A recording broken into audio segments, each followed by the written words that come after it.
When we hear the word tornado, we usually think of places like Kansas in America's Midwest.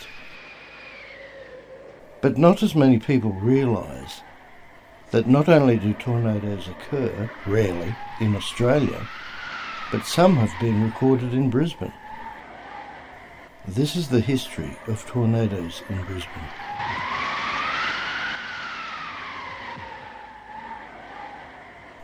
Unlike cyclones or hurricanes, which usually severely impact vastly broader areas, tornadoes tend to be comparatively very narrow in width and can change direction within moments, making tornadoes very much more difficult to predict. Starting midway on the timeline, Brisbane's most destructive tornado in the nation's recorded history occurred on a Sunday night on the 3rd of November 1973. A tornado tracked an incredible 51 kilometres from Brookfield to Cleveland, devastating the Gap and Indooroopilly. It became known as Tornado Alley.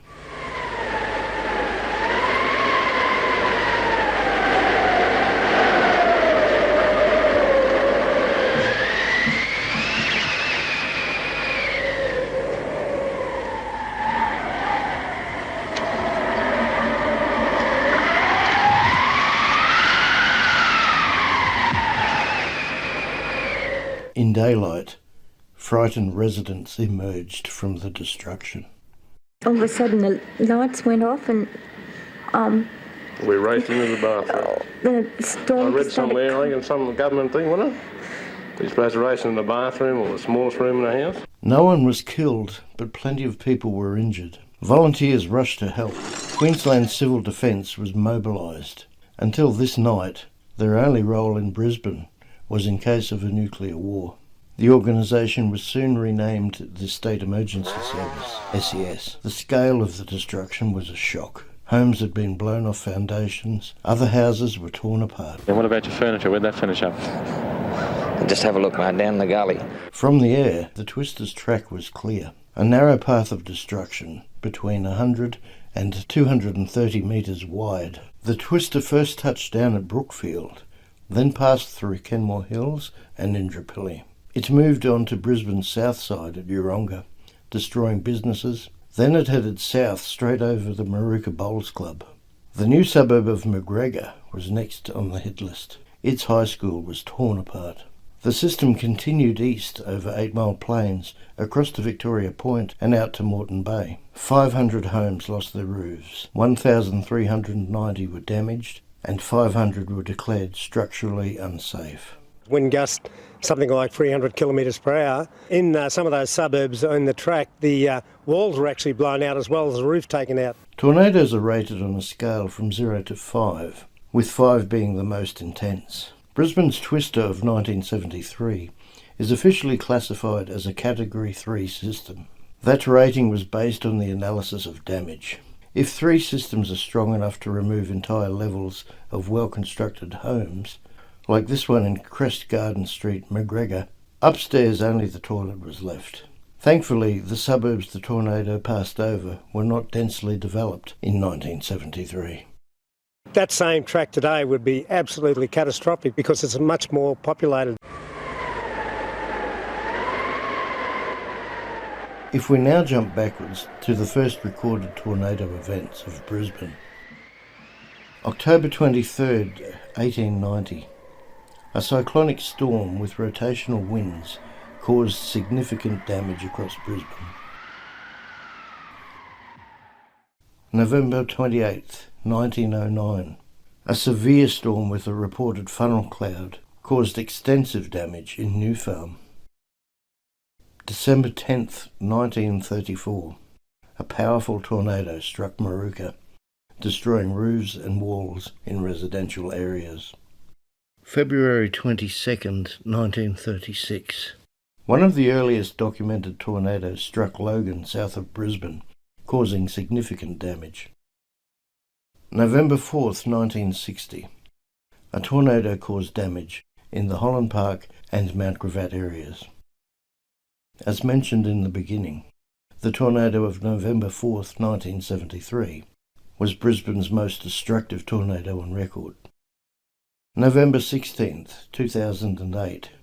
A violent storm, classified as a microburst with tornado-like winds, hit the Gap and Capera.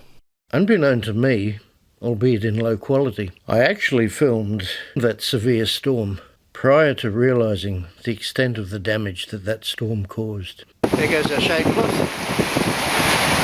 And so far the flag's still holding there, but I don't think for very much longer. This is incredible. Look at this. Holy shit. I'm standing out in it, by the way. Wow, look at that. Oh shit. I saw the clouds a few minutes ago swirling, and I thought it looks like a cyclone, but yeah.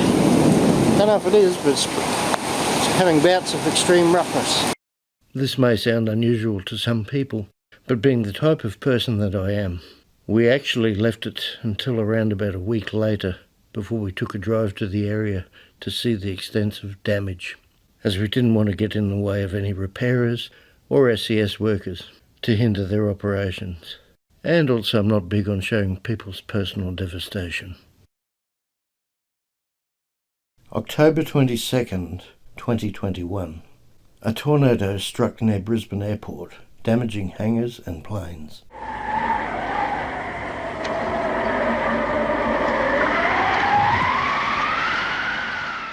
October 31st, 2024. A waterspout, termed as a gust-nado, was spotted over the Brisbane River near Kangaroo Point.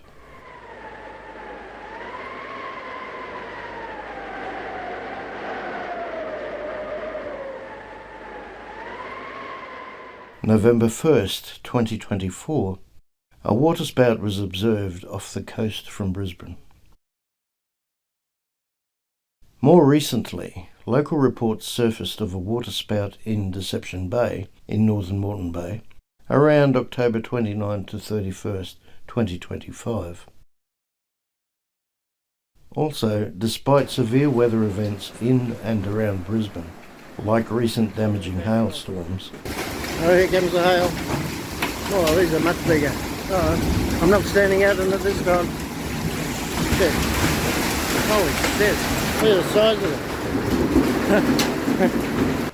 With verified speeds of up to 300 kilometres per hour in the Western Downs region of Queensland, no tornadoes nor waterspouts have been officially confirmed.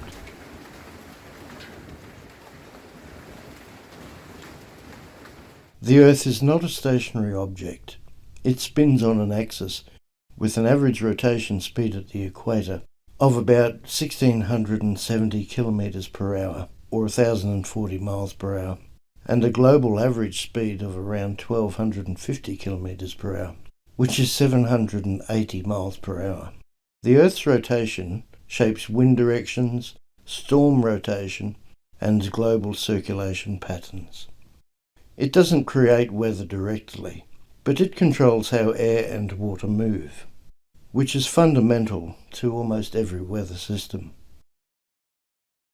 As a final side note, without deviating deeper and wider off the topic, of this video at least, there are many people in these days of internet conspiracies that claim extreme weather events are man-made by such former installations as HAARP in the USA.